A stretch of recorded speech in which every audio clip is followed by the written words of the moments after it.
Assalamualaikum warahmatullahi wabarakatuh. Waalaikumsalam warahmatullahi wabarakatuh. Waalaikumsalam warahmatullahi wabarakatuh. Baiklah, terima kasih atas kesempatan yang telah diberikan kepada kami. Pada sore kali ini, kelompok kami akan membawakan materi yang berjudul Politik Identitas, Ancaman Terhadap Persatuan dan Kesatuan Bangsa dalam Negara Pancasila. Sebelumnya, izinkan saya perkenalkan anggota kelompok saya terlebih dahulu. Yang pertama, saya sendiri, Fitri Rizka Nurulshifa. Ada Dideri Maharani, Gracie Datu Madika, Rifka Alia, dan Hesli.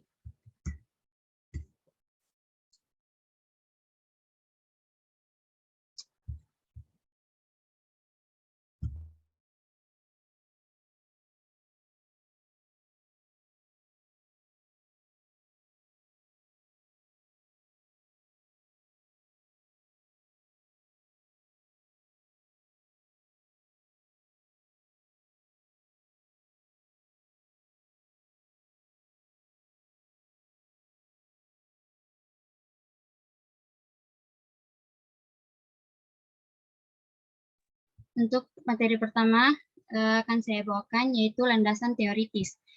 Terminologi politik identitas populer akhir ini merupakan kelanjutan dari kekacauan teroris tentang hubungan agama dan politik. Ada 7 para ahli tentang hubungan antara agama dan politik. Yang pertama, Haryat Moko. Yang kedua, Donald L. Morowitz. Yang ketiga, Agnes Heller. Yang keempat, Gellner. Yang ketiga, Syafi Ma'arif. Yang kelima, Syari Marif.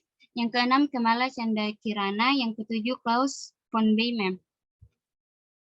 Materi selanjutnya akan dibacakan oleh Saudari Andi Deri Maharani. Kepadanya dipersilahkan. Baik, terima kasih atas kesempatan yang telah diberikan kepada saya. Saya akan membacakan materi tentang bagaimana nasionalisme berperan dalam praktik politik.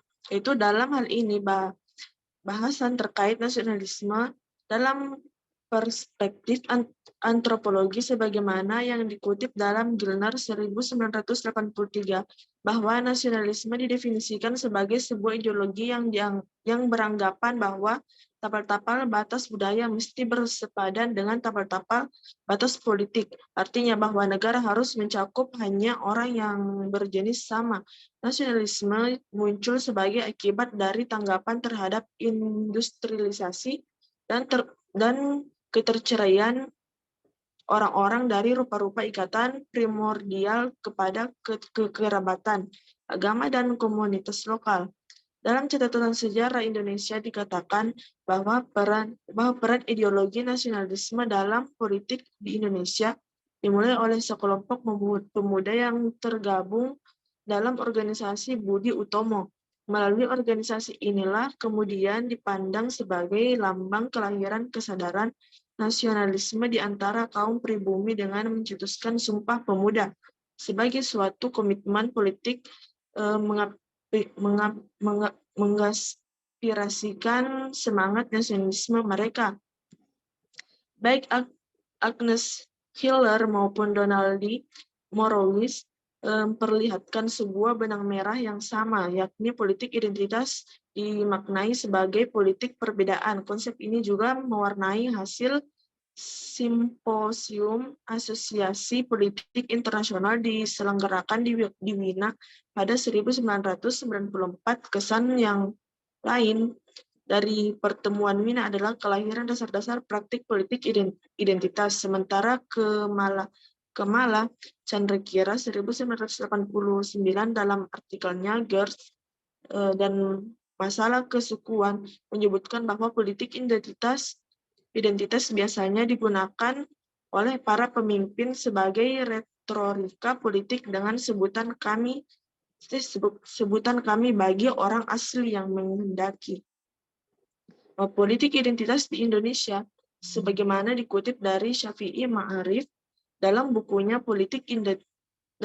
yaitu Politik Identitas dan Masa Depan Pluralisme Indonesia, menjelaskan bahwa khususnya di Indonesia politik identitas lebih terkait dengan etnisitas, agama, ideologi dan kepentingan lokal yang diwakili umumnya oleh para elit politik dengan artikulasinya masing-masing. Baik, saya kembalikan lagi kepada moderator. Baiklah, terima kasih atas pemaparan materinya. Untuk pemateri selanjutnya yaitu Saudari Rifka Alia. Kepadanya dipersilahkan. Baik, saya akan membawakan materi selanjutnya yaitu tentang akar sejarah politik identitas di Indonesia.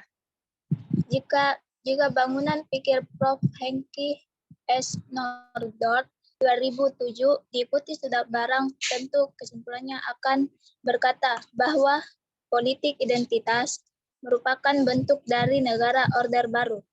Pandangan ini senada dengan Latsmi Diah Laras yang mengatakan bahwa negara sangat berperan dalam pembentukan politik identitas. Dua pandangan menguatkan pemahaman kita bahwa politik identitas merupakan kreasi negara yang monumen dalam rangka pembelaan warga negaranya. Menurut pandangan Heng 2007, ada 4 kebijakan yang dijalankan Orde Baru untuk melemahkan politik identitas di tanah air. Pertama itu tidak ada daerah yang asli. Maksud semua daerah terbuka sebagai daerah migrasi maupun transmigrasi, sehingga semua komunitas tercerabut dari akar sosiokultural dan politiknya. Kedua, pemerintah Orde Baru menghindari terbentuknya kelas karena itu persoalan sara dikontrol sedemikian ketat. Ketiga, modernisasi dijalankan supaya pengaruh etnis dan agama merosot. Keempat, negara mengatur supaya jangan ada yang tumpang tindih antara agama dan suku. Keempat, kebijakan di atas mempunyai implikasi politis yang sangat besar dalam pengolahan relasi pusat dengan daerah, pemerintah dengan rakyatnya. Karena itu, gairah insanitas dan agama tidak lagi menjadi tempat orang mengapresiasikan diri secara politik dan mengungkapkan diri secara budaya, tetapi akan berubah menjadi tempat orang menyembunyikan diri secara politik dan mencari keamanan diri secara budaya. Saya kembalikan kepada moderator. Terima kasih atas pemaparan materinya. Untuk materi selanjutnya akan dibawakan oleh saya sendiri. Menurut pendapat Haryatmoko bahwa agama dalam penanya membentuk identitas, membantu pemeluknya merasakan kepemilikan pada kelompok sosial tertentu. Kepemilikan ini memberi stabilitas sosial, status, cara berpikir, dan etos. Dalam konteks ini, pertentangan pribadi bisa berubah menjadi konflik agama. Sebabnya, karena identitas agama sebagai representasi diri tidak bisa dilepaskan dari masalah harga diri, martabat, dan juga kebanggaan. Bahaya politik identitas ialah eksploitasi politik identitas, baik dengan mengglorifikasi bangsa Arya dan mensetankan orang Yahudi. Padahal soal identitas ini sifat inheren, sesuatu yang tidak bisa kita pilih-pilih. Bahkan agama sekalipun, ada beberapa orang yang tidak menjalankan agamanya dengan baik, namun meyakini agama tetap menjadi identitas dirinya. Sehingga disinilah problem dari politik identitas tersebut. Identitas sebagai politik pada dasarnya tidak masalah, karena itu bagian dari realita dari mana kita berasal. Yang menjadi problem dikala identitas ini diamplifikasi, dimanipulasi untuk target-target politik sembari membenturkan dengan identitas lawan. Dan yang paling berbahaya ialah identitas bisa mengesampingkan rasionalitas. Dari hal ini akan banyak sekali rentetan akibatnya, bisa kebijakan yang tidak tepat dan juga kebijakan yang sekadar populis. Itulah materi dari saya. Untuk pemateri selanjutnya yaitu Saudari Andi Dery Maharani. Kepadanya dipersilahkan. Baik, terima kasih atas kesempatan yang telah diberikan lagi kepada saya. Saya akan melanjutkan materi dari Hesli, yaitu Bahaya penyalahgunaan politik identitas bagi persatuan dan kesatuan serta kelangsungan NKRI sebagai negara Pancasila adalah mengancam keutuhan NKRI, yaitu dapat menghambat terjadinya atau terbentuknya keutuhan NKRI, menimbulkan adu domba atau perpecahan, yaitu dapat menimbulkan selisih paham antar warga negara, dan yang terjadi adalah keruntuhan. Ancaman terhadap pluralisme, yaitu paham antar beragama dalam negara dan bisa saja saling menonjolkan agama masing-masing, menimbulkan polarisasi dan fragmentasi kekuatan politik. Adanya perbedaan antara isu pribumi dan non-pribumi yang dapat saling menjatuhkan satu sama lain, membawa perselisihan atau konflik. Nah, perselisihan dan konflik sudah sangat tidak asing lagi karena memang sudah sering terjadi, dan dampaknya bisa dibayangkan, yaitu akan menimbulkan kesalahpahaman antar sesama. Dari beberapa hal di atas, dapat disimpulkan bahwa penyalahgunaan identitas politik memiliki dampak yang sangat terlihat bagi keberlangsungan kehidupan berbangsa, yang mana hanya dengan kesalahan menyalahgunakan identitas dapat menimbulkan dampak yang begitu besar bagi negara, apalagi diri sendiri. Mungkin banyak orang luar sana yang menyepelekan hal tersebut, tetapi dengan melakukan hal tersebut, seseorang dapat saja menimbulkan perpecahan di negaranya. Politik tanpa identitas sebagai respon terhadap kondisi aktual kebangsaan dan langkah-langkah yang harus kita siapkan untuk melalui semua permasalahan kebangsaan tersebut, yaitu seharusnya pluralisme dapat disikapi dengan menjadi sumber kekuatan politik untuk membangun sistem demokrasi yang kuat, namun tetapi harus ramah dengan nilai-nilai Pancasila sebagai ideologi negara. Hal tersebut dapat kita timbulkan melalui terjadinya penyiaran terhadap aspirasi masyarakat, dan juga menjadi wadah masyarakat menyalurkan ideologinya masing-masing, kemudian merumuskan kembali ideologi yang cocok untuk semua masyarakat tanpa pengecualian.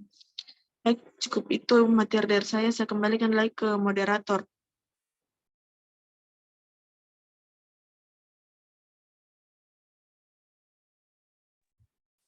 Itulah materi dari pemateri terakhir kelompok kami. Untuk kesimpulannya yaitu, untuk memenangi pertaruhan politik ini dalam menjaga kesatuan dan kesatuan bangsa, diperlukan pemikiran dan langkah-langkah yang jauh lebih strategis dari negara untuk mengelola keragaman bangsa, pluralisme, dan menata kembali hubungan dinamis antara Islam dan Pancasila melalui penguatan ideologi negara dan menggelorakan kembali jiwa serta semangat nasionalisme secara lebih kreatif dan efektif. Itulah pemaparan materi dari kelompok kami. Kurang dan lebihnya mohon dimaafkan. Wassalamualaikum warahmatullahi wabarakatuh. Waalaikumsalam warahmatullahi wabarakatuh. Waalaikumsalam warahmatullahi wabarakatuh.